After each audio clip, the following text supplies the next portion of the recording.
안녕하세요. 무역의 모든 것을 알려주는 관세 사랑해입니다. 항상 어디론가 떠나고 싶은 우리에게 해외여행 시즌이 찾아왔습니다. 격리 면제가 가능한 국가가 점점 늘어나고 슬슬 공항도 활기를 띠는데요. 정말 오랜만에 가는 해외여행인데 가방 하나쯤은 괜찮겠지요? 근데 가방만 사고 싶은데 왜 세금도 함께 내라고 하는 걸까요? 이번 시간에는 명품 가방과 명품 시계를 구매할 때 왜 세금 폭탄을 마주하게 되는지, 그리고 가방을 사게 된다면 얼마짜리 가방을 구매해야 세금 폭탄을 피할 수 있는지에 대해 알아보겠습니다. 우선 지난 시간에 여행자 유류품 면세 한도는 1인당 600달러라고 설명드렸습니다. 여기서 복스 퀴즈. 1000달러의 물건을 해외에서 가져온다면 얼마의 세금을 내야 될까요? 네, 400달러에 대해 세금을 납부해야 하고 이때 20%의 관세율을 적용하게 됩니다.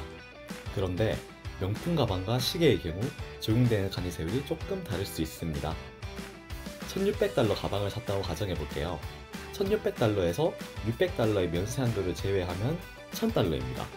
여기까지는 다른 여행자 제품이랑 다를 바가 없어 보이지만 금액에 주목해 주셔야 됩니다. 가방과 시계는 1000달러부터는 20%의 관세율이 아닌 특별한 관세율이 적용됩니다. 물품 가격이 1000달러가 넘어가는 순간 세율이 급격하게 올라가게 되는 것이죠. 가방과 시계의 경우 왜 갑자기 세율이 급격히 올라가게 되는 것일까요? 고급 가방이나 시계의 경우 200만원을 초과하게 되면 개별 소비세와 교육세가 추가적으로 붙기 때문입니다. 이전 영상에서도 말씀드렸듯이 관이세율은 공항이라는 환경 때문에 관세와 내국세를 정확히 산정하기 어려워 정해둔 단일한 세율을 말합니다. 가방과 시계가 200만원을 초과하면 개별 소비세와 교육세도 추가적으로 붙기 때문에 관이세율에서도 이를 반영하게 되었습니다. 가방이나 시계의 세율이 급격하게 올라간 이유 이해하실 수 있겠지요?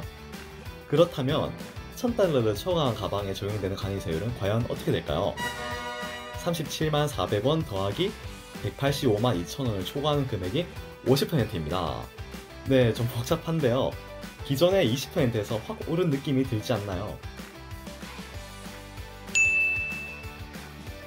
그럼 바로 예를 들어 보겠습니다. 700만원의 샤넬 가방을 해외에서 가져온다면 얼마의 세금을 내야 될까요?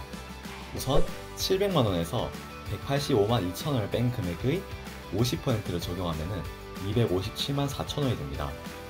여기서 37만 400원을 더하면 294만 4,400원이 됩니다. 자신 신고를 하게 되면 납부할 세액의 30%가 경감이 가능하나 최대 15만원 한도이니 실제로 279만 4,400원이 최종 납부해야 되는 세금이 되겠습니다. 가방 가격이 700만원인데 세금이 279만 4,400원이니 총 979만 4,400원입니다. 거의 1000만원 돈이네요.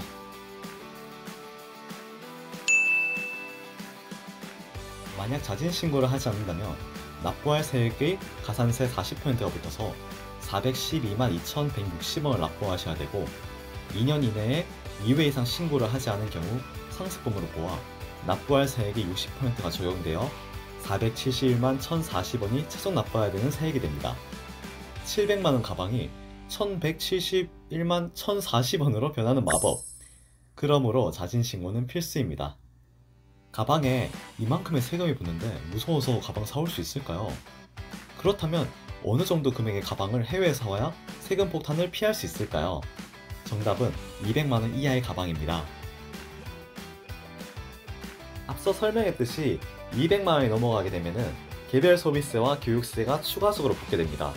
그러니 200만원 이하의 가방을 구매할 경우 이러한 세율을 적용하지 않아도 되니까 가성비 좋게 해외에서 가방을 구매할 수 있는 것이죠. 이러한 사실을 모른 채 해외에서 400만원 가방을 덜컥 구매한다면 무시무시한 세금 폭탄을 맞을 수 있습니다. 이 점 유념하여 해외에서 즐거운 쇼핑하시길 바라겠습니다. 이렇게 보니까 명품 가방을 해외에서 구매한다고 다 저렴한 건 아닌 것 같아요. 고가의 샤넬 가방을 사는 경우 이렇게 붙는 세금을 고려한다면 오히려 한국 백화점에서 상품권으로 사는 게 좀 더 합리적일 수도 있을 것 같아요. 너무 갖고 싶은 고가의 명품 가방의 경우에는 한국에서 구매할 수 없거나 웨이팅이 길어서 도저히 구매 욕구를 참을 수 없을 경우에만 해외에서 구매하는 것이 나을 수도 있겠습니다. 하지만 약간의 노력만 들인다면 해외에서 700만원 상당의 고가 제품을 사더라도 관세와 현지에서 발생한 부가세를 내지 않는 방법이 있습니다. 아까 전에 가방 같은 경우에도 관세가 어마어마한데요. 이러한 세금을 합법적으로 똑똑하게 면제를 받을 수 있다면 여러분들은 해외에서 여행의 즐거움을 최대로 누리고 오실 수 있을 겁니다. 다음 시간에는 FTA를 통한 관세 면제 방법과 텍스 리펀 제도에 대해서 설명드리고자 합니다. 영상이 도움되셨다면 좋아요와 구독 부탁드리겠습니다. 영상에 관해서 궁금한 거 있으시면 댓글 남겨주세요. 영상을 만드는데 정말 큰 힘이 됩니다. 오늘도 시청해주셔서 감사합니다. 행복한 하루 되십시오. 2,400달러는 약 원화 300... 2,400달러는 약 원화 316만 220... 2,400달러는 약 원화 300...